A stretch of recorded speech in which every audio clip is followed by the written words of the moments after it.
dengan permulaan yang dibasuh, apa dia yang dibasuh tu daripada suku badan.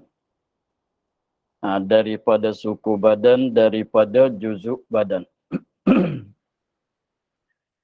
Sebabnya niat tu ialah masanya, ialah masa niatnya ialah permulaan ibadat.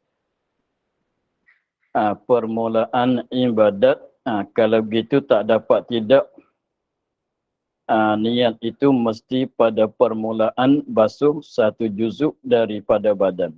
Sama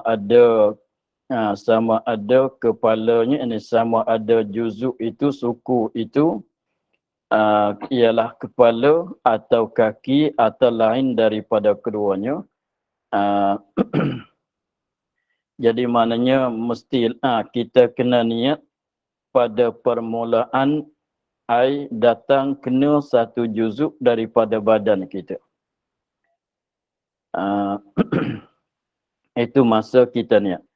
Niat pada permulaan air datang kena air yang kita tuang, kena kepada juzuk yang pertama, pada juzuk yang pertama, tapi juzuk yang pertama ikutlah nak mulai di mana sekalipun. Apabila datang air datang ke badan, ke satu juzuk, satu suku daripada badan, maka kita niat di situlah.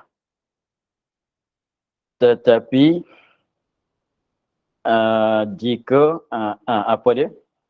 kerana tiada tertib pada mandi, ini kita dah ada huraian. Kerana masalah kerana tiada tertib pada mandi itu dah dihuraikan. Tetapi jika dibasuh satu suku, kitab, bukan satu sukar, satu suku. Ra nak ubah jadi waw. Tetapi jika dibasuh satu suku daripada badan dahulu daripada niat, maka wajib diulang basuhnya akan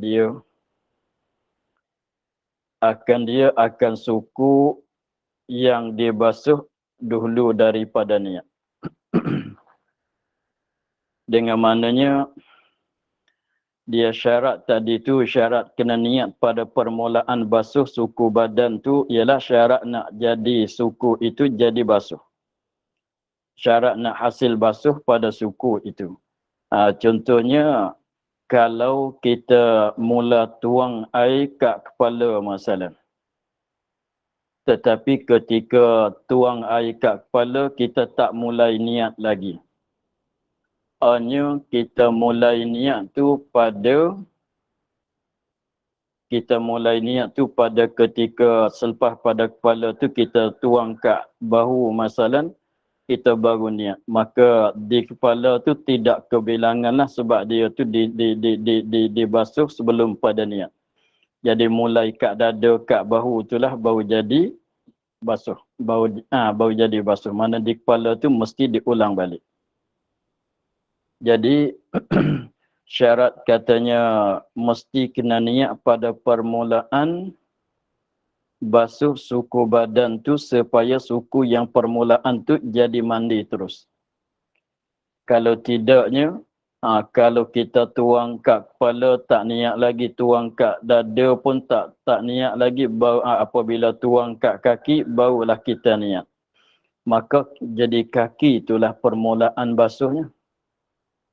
Jadi sebelah tah yang dah tuang sebelum pada ni tak dikebilangan. Tidak hasil mandi. Mesti kena ulang balik. Kena ulang basuh balik. Itulah. Jadi maknanya syarat kata kena niat pada permulaan wuduk tu untuk nak jadi terus, jadi mandi terus. Jadi basuh hasil tu pada anggota, pada juzuk itu. Tetapi sekiranya kalau kita niat pada pertengahan mandinya, maka sakat yang kita niat telah mula jadi. Yang dibasuh sebelum pada niat tu tak dibilangi. Mesti diulang basuh lain supaya masuk dalam basuh di selepas niat. Itu syarat dia. Jadi kalau nak bagi senang tu kita mandi dengan apa dia? Dengan air yang turun itu kat bilik air. maka dia turun tidak berputus-putus air itu, maka kita masukkan badan kita di bawah dia, kita niatlah. Jadi air itu kena kat mana dulu, di situlah dikira kata permulaan kita niat. Maka kita lepas pada kita niat tu kita meratalah. Begitulah.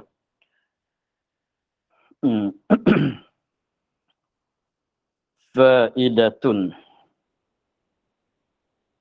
Jika dibasuh, apa dia? Faidatun. Perceraian mandi dengan wudu. Ini perbezaan mandi dengan wudu.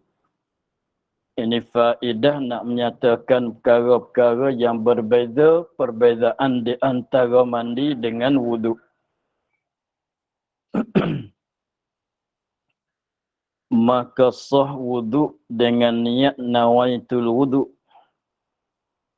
Ini nak cerita benda-benda perkara-perkara yang berbeza di antara wudu dengan mandi. Tempat tak sama di antara mandi dengan wudu.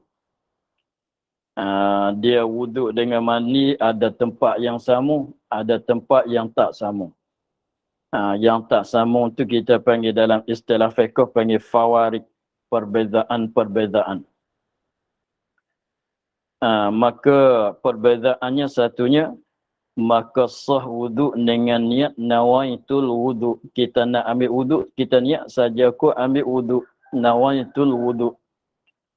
Kita niat sebut wudu tu.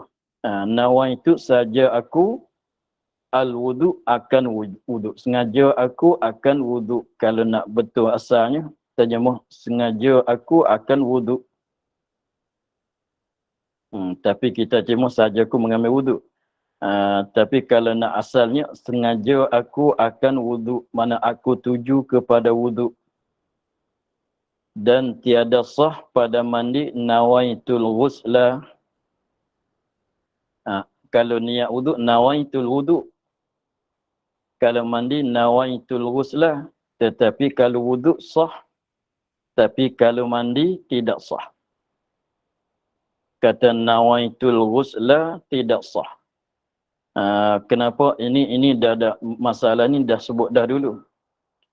Sebab dia katanya bagi muka surat 40 ke bawah sekali. Pada baris yang ke bawah sekali, dia katanya tiada memadai niat nawaitul ghusla atau nawaitut taharah. Kerana mandi itu, kerana adalah mandi atau bersuci, terkadang adat dan terkadang ibadat. Sebab tu tidak sah. Dah. Tapi wudu ni ya, bersalahan wudu tiada ada malaikat ibadat. Dia kata dulu.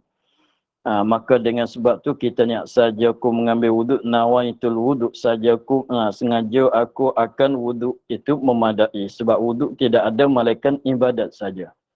Tapi mandi ada ibadat, ada yang adat. Sebab tu sengaja aku akan mandi tidak memadai. Sebab tak boleh berbeza mana adat mana ibadat.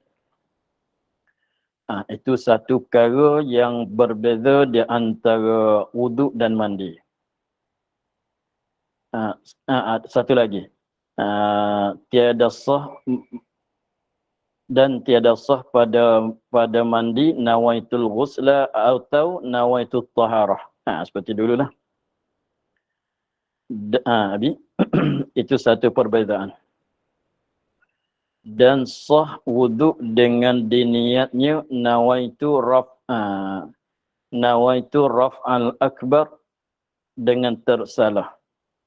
Dan tiada mandi diniatkan nawaitu raf'al hadasil asghar dengan tersalah. Tetapi terakad janabahnya daripada anggota wujud sekaliannya malaikat kepala. Itu masalah ni pun ada sebut dah dulu. Cumanya sini ulang balik itu nak menyatakan perbezaan saja. Dia katanya dan sah wudu dengan niatnya niat wudu, nawaitu niat macam mana? Nawaitu raf'al hadasil akbar. Sengaja aku mengangkat hadas besar. Dia nak ambil wudu, dia batal wudu. dia batal wuduk, dia nak solat, dia niat saja aku mengangkat hadas besar dengan secara tersalah.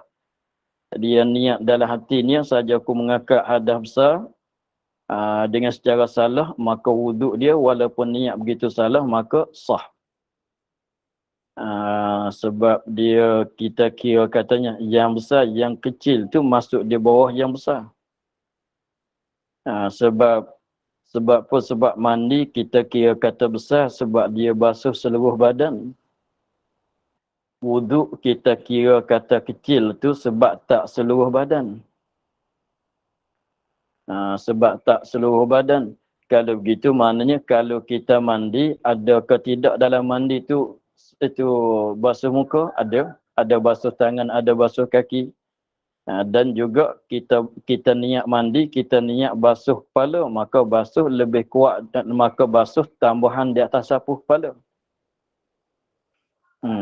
Sebab tu kalau wuduk kita niat nawaitu raf'al hadasil akbar, walaupun salah dengan secara tersalah, maka sah.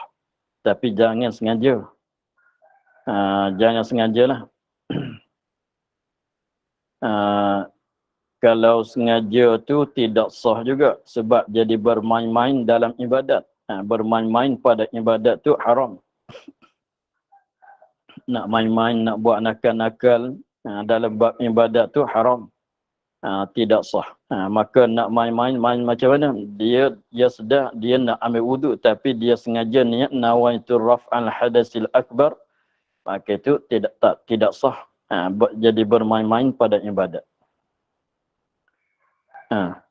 Dan tiada mandi, ini tiada sah mandi.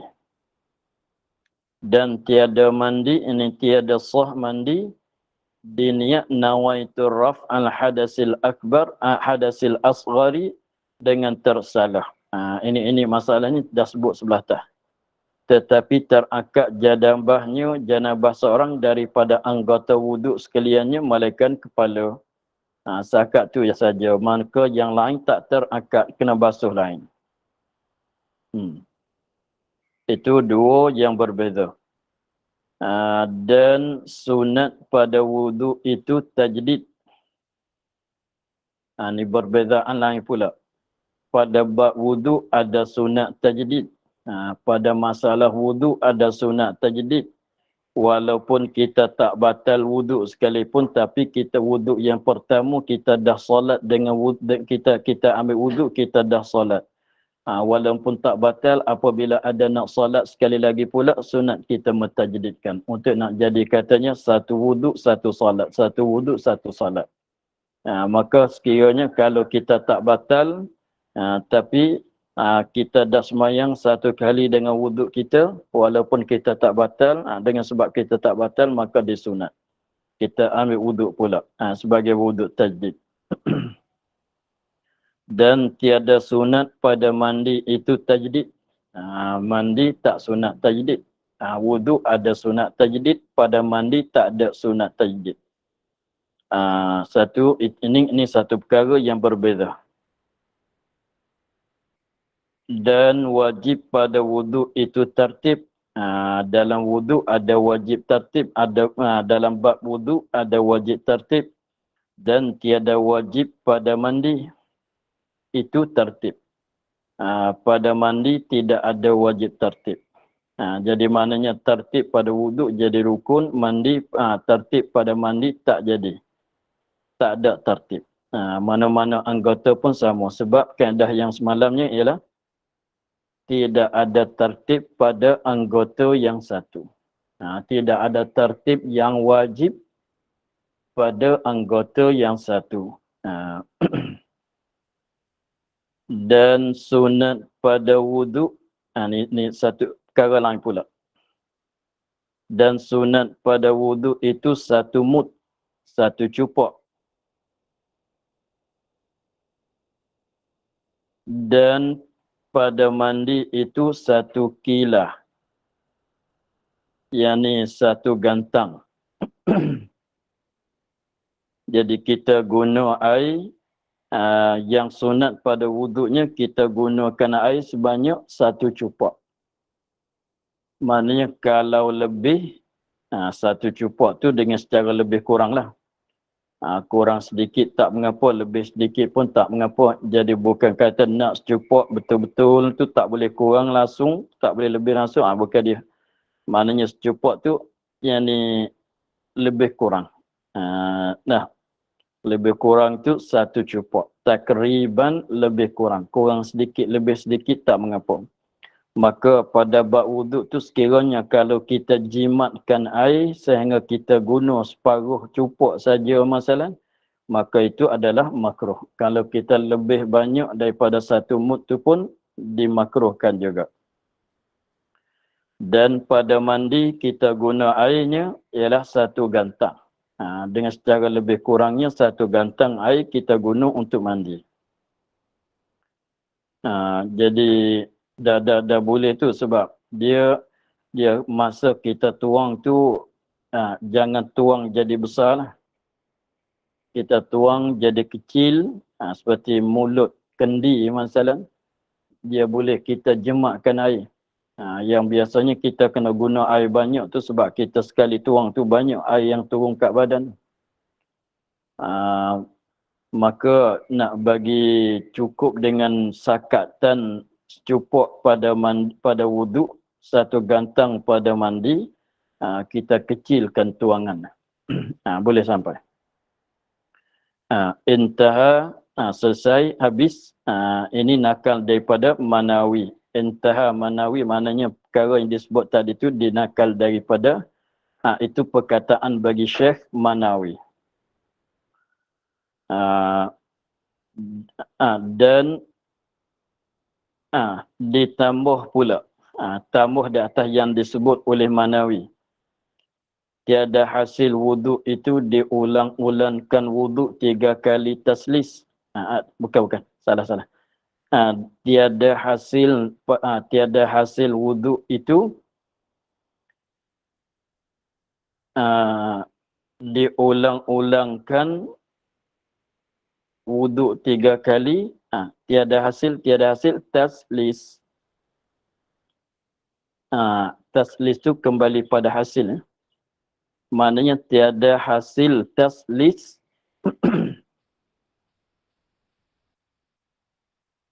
Kita tafsir begini ya. Kita atur semula cakapan dia. Tiada hasil taslis pada wuduk itu dengan diulang-ulangkan wuduk 3 kali. Kita aturkan, tafsirkan makna dia.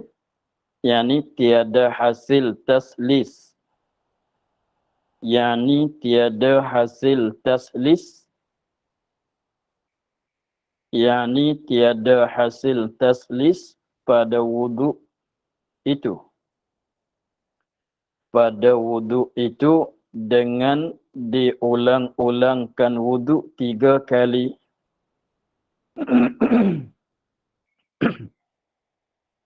Sekali lagi.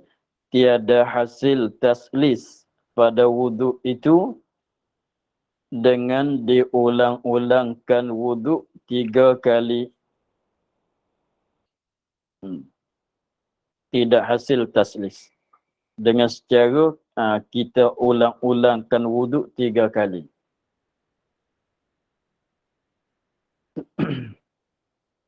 Dia dalam wuduknya sunat taslis tu sunat kan? 3 kali pada basuh tu disunatkan. Tapi cara nak taslis tu basuh muka 3 kali. Basuh tangan 3 kali. Sapuh kepala 3 kali. Basuh kaki 3 kali. Maknanya 3 kali kat muka pindah ke tangan. 3 kali kat tangan pindah kepada sapuh kepala. Sapuh kepala 3 kali pindah ke kaki 3 kali. Itu cara dianya. Tapi sini dia katanya tidak hasil buat macam mana? Dia ambil wuduk 3 kali. Dia basuh muka sekali, basuh tangan sekali, basuh tangan kiri kanan sekali, sapu kepala sekali, basuh kaki sekali. Basuh muka pula Basuh muka, basuh tangan, sapu kepala, basuh kaki. Basuh muka pula, basuh tangan, sapu kepala, basuh kaki. Tu maknanya kalau buat begitu tak hasil taslis. Tak jadi taslis pada bab wuduk. Padahalnya taslis itu sunatlah dalam bab wuduk. Tapi taslis itu mana menigakan. Taslis maknanya menigakan. Maka cara kita taslis dalam wuduknya, kita buat macam mana? Basuh muka bagi cukup 3 kali. Selepas tu tangan pula 3 kali. Lepas tu sapu kepala pula 3 kali. Kemudian basuh kaki pula 3 kali. Itu cara taslis wuduk. Tasliskan wuduk tu caranya begitu. Maka yang di sini dia katanya yang tidak hasil tu kita ulang wuduk 3 kali, tak jadi taslis. Kita ulangkan wuduk 3 kali, itu tak jadi taslis.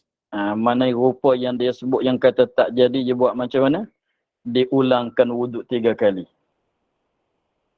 Dia basuh muka sekali.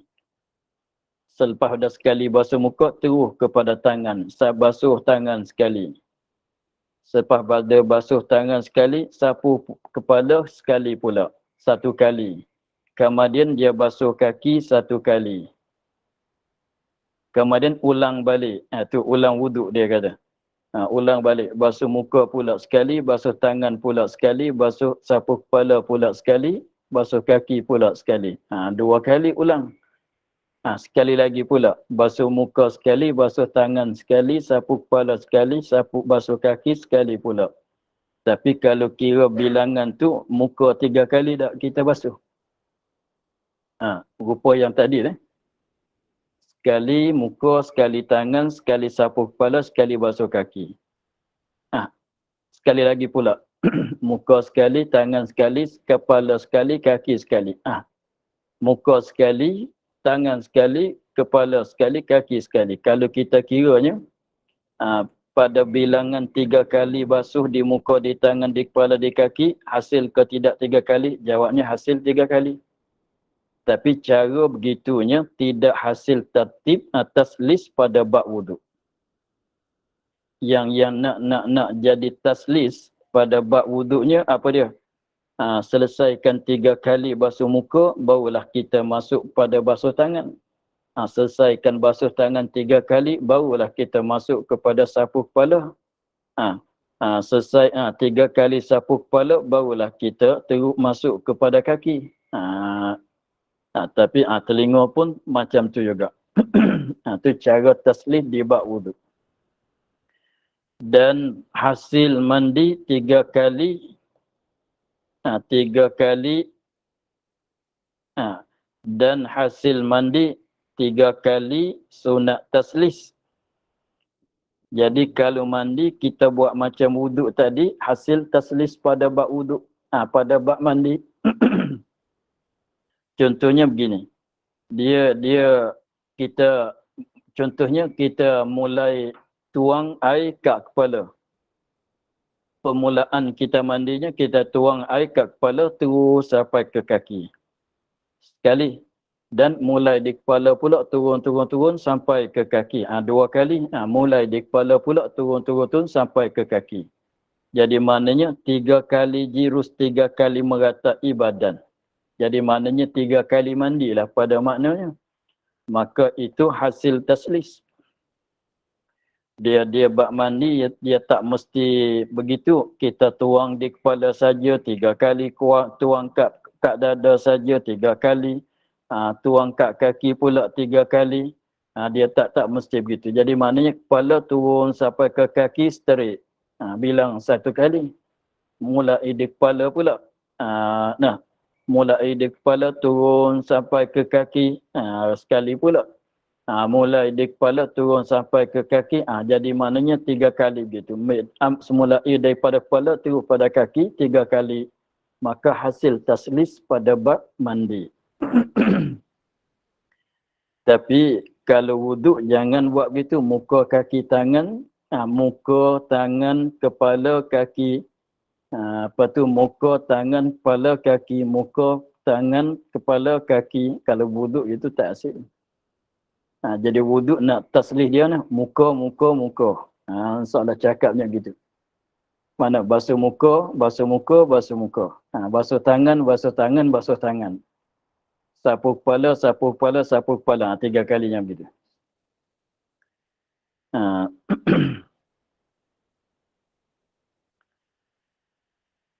Dan wajib dan tiada wajib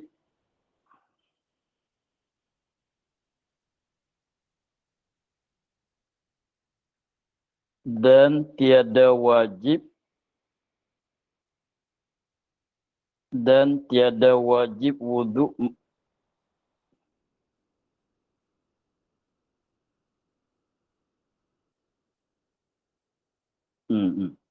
dan tiada wajib pada wuduk. nak ada pada. Sebelum pada wuduk tu nak ada pada.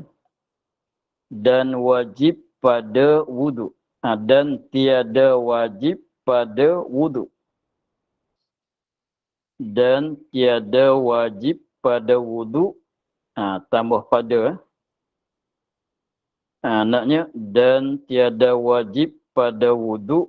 Mana pada bab wuduk.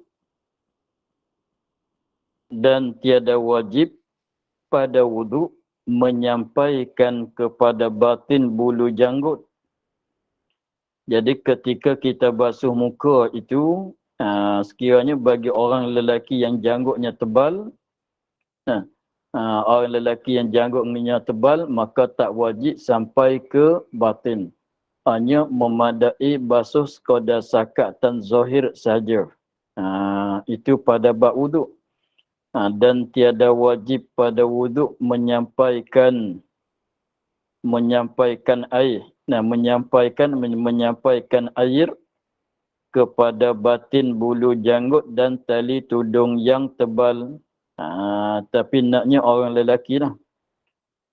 Tiada wajib pada wuduk menyampaikan, yakni menyampaikan air kepada batin, kepada sebelah dalam, sebelah batin, bulu janggut dan tali tudung, yakni bagi orang lelaki.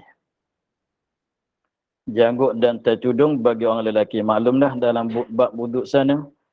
Dan wajib pada mandi menyampaikan, yakni menyampaikan air kepada batin bulu, walaupun janggut yang tebal bagi orang lelaki sekalipun mesti merataan ke semua. Sakat zahir saja tidak memandai. Dan tempat tumbuh rambut. Mana tunjang dia, pekalan dia, tunjang dia tu, maka kulit-kulit yang selimut di bawahnya, maka wajib meratai ke semuanya.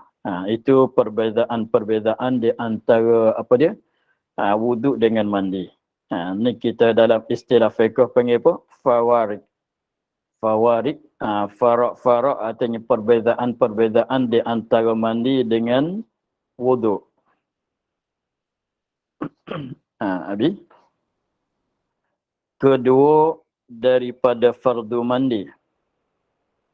Kedua daripada fardu mandi itu meratakan air, yakni mengalirkan dengan dia pada segala kulit dan bulunya. Kulitnya kulit seorang dan bulunya bulu seorang.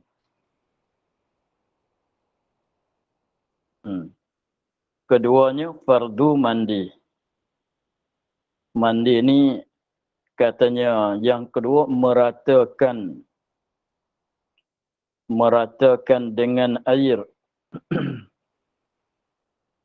Tak kiralah mandi itu mandi wajib ke, mandi sunat seperti sunat raya, maka sama, mesti meratai kesemuanya. Dengan maknanya kalau kita mandi sunat, contohnya sunat raya, maka sekiranya tidak merataikan air kat seluruh badan, maka tidak hasil sunat mandi. Jadi merata ni maknanya tak dapat, tidak kena buat pada ketika mandi. Sama saja mandi itu mandi wajib ke mandi sunat. Cumanya berbezanya kalau tidak meratai pada mandi wajib, maka tidak terakad janabah pada tempat yang tidak meratai. Maka tak akad hadas janabah pada tempat yang tidak sampai air, yang tidak meratai. Tetapi kalau mandi sunat, maknanya tak hasil sunat mandi. Kalau mandi sunat tidak meratai. Jadi samalah, mandi wajib pun sunat meratai, mandi wajib meratai, mandi sunat meratai. Keduanya daripada fardu mandi, jadi merataikan fardu di sini kita dah sebut dulu, saya dah sebut dulu pada masalah apa dia? Rukunnya pertama niat tu, maknanya fardu di sini dengan mana rukun. Fardu di sini dengan mana rukun dengan mana perkara yang tak dapat tidak.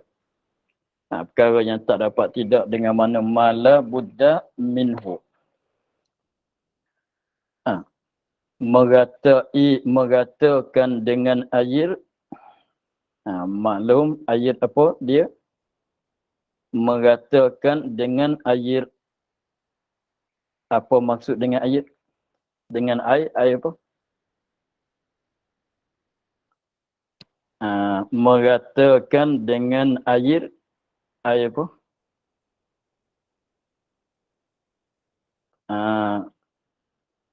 Air mutlak. Sebab air lain tak boleh kita guna mengangkat hadas kan. Meratakan dengan air apa? Air mutlak. Tapi tak payah, itulah tak payah sebutlah sebab dah maklum. Kalau bukan mutlak, tak boleh kita nak mengangkatkan hadas. Meratakan tu maksud dengan meratakan tu yakni mengalirkan. Memanglah kalau tak mengalir tak jadi mandi. Kalau tak mengalir tak panggil kata mandi. Kalau tak mengalir kita panggil apa dia? Sapu. Kalau tak mengalir kita panggil sapu. Nak panggil mandi mestilah kena mengalir. Yakni mengalirkan dengan air pada segala kulit seorang. Dan bulunya, rambutnya seorang hingga di bawah kulit hasyafah. Orang yang kulub. Orang yang kulub ni orang yang tidak berkhitan. Orang yang kulub mana orang yang tidak berkhitan, maka kena sampai ke sebelah bawah bagi kulit yang mentudungkan hasyafah itu. Dan segala kukunya, ini tempat yang wajib kena meratai, pendek katanya seluruh badan. Hingga di bawah kulit hasyafah orang kulub sekalipun kena sampai juga, sebab di situ kulit itu, kulit hasyafah tu kulit yang melindungkan hasyafah tu wajib dibuangkan. Wajib kita berkhitan wajib dibuangkan. Sebab tu kalau ada tu maka wajib kena basuh sampai ke sebelah dalam. Sebelah bawah. Dah. Dan segala kukunya kuku seorang. Dan di bawahnya bawah kuku. Sekiranya kuku tu panjang, kat celah kuku dengan antar kuku dengan kulit. Sekiranya kalau kuku tu panjang, dia tak potong, maka tempat kuku panjang sebelah bawah tu, kat celah tu, mesti dibasuhkan juga. Dan yang terbuka daripada tubuhnya. Dan yang terbuka daripada tubuhnya badan. Pada badannya, pada tubuhnya, tubuh seorang ini pada badannya, badan seorang. Mana yang terbuka, seperti pecah-pecah yang pada kaki, biasanya kak tumit itulah. Biasa tapak kaki kak tumit, Kalau orang yang banyak berjalan, biasanya nak jadi pecah di situ. Dia kulit tumit tu nak jadi tebal. Apabila jadi tebal, dia jadi pecah-pecah-pecah. Jadi pecah-pecah macam tanah sawah padi apabila kering air. Apabila musim kemarau tu dia jadi pecah-pecah-pecah punya begitu. Maka kat tumit masalah, maka kalau ada pecahnya begitu mesti kena sampai air kat celah-celah pecah-pecahan. Dan pada segala berlipat-lipat kulit pada badan. Sebab dia kata zahir badan kesemuanya. Dan pada segala yang berlipat-lipat. Jadi berlipat-lipat, berbalik-balik kulit pada badan. Biasanya orang yang badan besar ni, orang yang gemuk tu, biasa nak jadi berlipat-lipat lah. Maka wajib kena meratai-kan seperti kat celah di kelupuk mata sebelah atas. Kalau kita buka mata, dia jadi berlipat di situ. Sebelah atas, di mata sebelah atas ni, kelupuk mata sebelah atas, kalau kita buka mata, maka di situ jadi berlipat-lipat. Kalau kita pejam, tak jadi berlipat lah. Maka di situ pun wajib masuk tempat yang berlipat tu, maka situ pun wajib merataikan juga. Barangkali boleh jadi kalau seorang tu dia mandi, dia tak pejam mata. Tapi situ barangkali takutnya tak sampai air. Kat kelupuk mata sebelah atas tu takutnya tak sampai air, maka mesti merataan. Kita merataikan. Kita sapuhlah kat situ, kita gosoklah kat situ. Dan di dalam lubang pusat pun kena merataikan juga. Dan zahir lubang telinga yang sakat boleh masuk jari tu, sakat tak boleh masuk jari, kira katanya batin. Lubang telinga kalau kita masukkan jari telunjuknya begini, sakat sampai jari, maka itu dikatakan zahir. Maka semuanya wajib dibasuh. Dan segala lipatan dua telinga, ni yang sebelah belakang, yang berlipat dekat celah-celah di sini, maka dia jadi, itulah kalau kita tuang biasanya tak sampai air ke situ, maka wajib menyampaikan juga.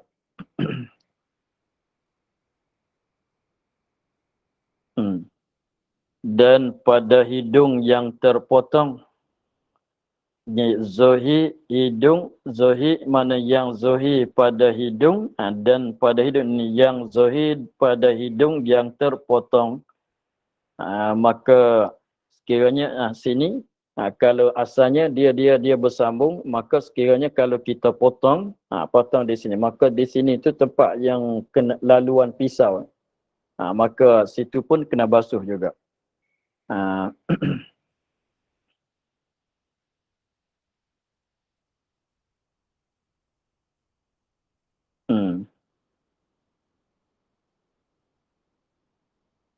Dan pada faraj perempuan yang bikir, yang dara, dan sayyib yang janda,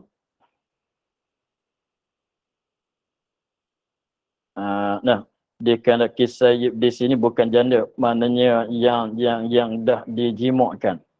Dara yang tak pernah dijimukkan. Yang dara yang tak pernah dijimukkan. Yang sayyib mana yang sudah dijimukkan. Dan pada faraj perempuan yang bikir dan yang sayyib, tak kala nyata zahir sakat mana nyata duduk, yakni ketika duduk qada hajat, duduk meninggung lah. Ketika dia duduk meninggung untuk nak qada hajat, sakat mana zahir, sakat mana nyata, sakat itulah wajib kena basuh.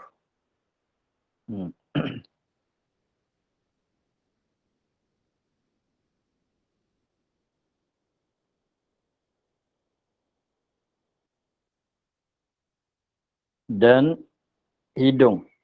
Hidung pula. Dan hidung, mesti merata lebih-lebih laginya kat sini. Kat sini tu boleh jadi tak nak sampai air. Kalau tak banyak air, kat sini tak sampai. Maka mesti kita buat gitu. Untuk nak sampaikan air. Dan anak jari yang diganti, bukan. Dan hidung dan anak jari yang digantikan dengan emas.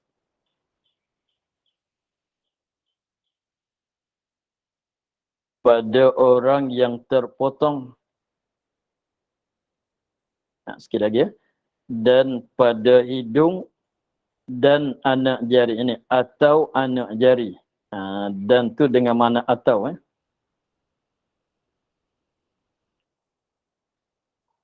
Dan hidung. Dan anak jari ini. Atau anak jari. Jari-jari dia. Yang digantikan hidung dan anak jari itu dengan emas. Dengan emas atau dengan perak. Dengan emas atau dengan perak pada orang yang terpotong. Pada orang yang terpotong, ini terpotong hidung dan terpotong jari. Dia kalau orang zaman dulu tu, lapisan orang tua saya tu, nenek-nenek tu ada lagi. Tapi bukan jari, bukan hidung lah. Gigi tu dia apa dia? Gigi tu dia gantikan dengan emas. Jadi dia tak buat gigi putih macam sekarang tu, tidaklah. Apabila gigi dia tu gugur, dia tempakan emas, ganti di situ. Yang pernah tengoknya gigi lah. Yang pernah tengoknya gigi lah. Yang jari hidung, jari atau hidung ganti dengan emas ni tak pernah tengok lah. Tapi adat orang dulunya, apabila hidung dia tu, mancung hidung dia tu dipotong, maka dia tak tahu buat macam mana, dia tempakan emas ganti pada tempat yang dipotong. Maka jari pun begitu juga. Jari pun begitu juga. Apabila jari dia tu terpotong, maka dia tempakan emas, dia masuk ke tempat tunjang jari yang dipotong. Contohnya, kalau jari dia telunjuk begini, potong sakat ni, dia tempakan emas, dia masukkan dalam jari. Jadi satu perhiasan pulanya. Dan boleh melindungkan cacatan potongan itu. Maka ini harus. Maka kita habiskan masalah wuduk dulu. Masalah mandi, maka sekiranya kalau tempat yang dipakai di hidung yang dipakai emas, di jari yang dipakai ke emas, apabila nak mandi mesti buang. Sebab dia macam pakai kaki palsu tu lah. Jadi hujung kaki tu masuk di dalam apa dia? Dalam lorong itu kaki palsu tu, maka kalau pakai kat hidung pun dia adalah cara nak memegang bagi lekat kat hidung tu buat macam mana tu adalah. Tapi ketika nak mandi mesti buang. Mesti sampaikan air. Begitu juga jari tu mesti dibuangkan emas. Jari emas tu mesti. Sama juga cincin. Tapi cincin tu tak, dengan sebab kecilnya, tak payah kita buanglah. Sekiranya kalau cincin tu terlalu rapat dengan kulit, maka mesti kita gerak-gerakkan cincin supaya air tu meratai kat sebelah bawah cincin. Begitu. Maka sedikit tambahan masalah hidung daripada emas. Jari daripada emas ni, dia asalnya bagi orang lelaki haram di atas orang lelaki berbuat pakaian dengan emas. Perak tu boleh lah, nisbah bagi orang lelaki. Perak tu boleh, tapi emas dia haram di atas orang lelaki. Jadi pakaian tu, jadi cincin, jadi apa tak boleh, emas tu tak boleh bagi orang lelaki. Tetapi kalau nak jadikan jari sebab dipotong, ini dimaafkan. tidak haram. Asalnya pakaian emas haram bagi orang lelaki. Tapi kalau emas tu dijadikan gigi, seperti kata tadi, atau dijadikan hidung, tempat hidung yang terpotong atau jari terpotong tu nak jadikan emas, nak gantikan dengan emas di situ, maka diharuskan. Diharuskan daripada asalnya haram di atas orang lelaki berpakai dengan pakaian emas. Begitu. Walaupun harus pakai, tapi apabila nak mandi, tempat cincin, tempat tempat jari emas, tempat hidung emas tadi tu mesti kena merataikan tempat lindungan tadi. Begitu. Maka wajiblah dibasuh pada zahir keduanya. Kita nampaknya panjang lagi, kita ulang balik. Dan hidung dan anak jari. Wallahu a'lam. Alhamdulillah. A'udzubillahi minasyaitonir rajim. Bismillahirrahmanirrahim. Alhamdulillah rabbil alamin. Wassalatu wassalamu ala asyrafil anbiya'i wal mursalin wa ala alihi wa sahbihi ajma'in. اللهم افتح لنا فتوح العارفين ونور قلوبنا بنورك الكريم واجعل عملنا خالصة لوجهك الكريم. اللهم إنا نسألك كما قرأناه وما فصلنا وما سمعناه فرتب علينا وافتح لنا. سبحان ربك رب العزة عما يصفون والسلام على المرسلين والحمد لله رب العالمين. Terima kasih Baba. Assalamualaikum.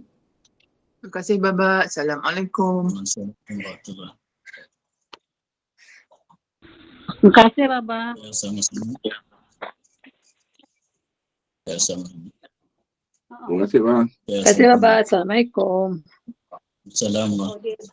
Bang tengah hari ada bang. Thailand. Assalamualaikum. Online pergi orang Thailand. Ya. Bapa. Terima kasih Baba. Assalamualaikum. Assalamualaikum. Assalamualaikum warahmatullahi wabarakatuh. Waalaikumsalam warahmatullahi wabarakatuh.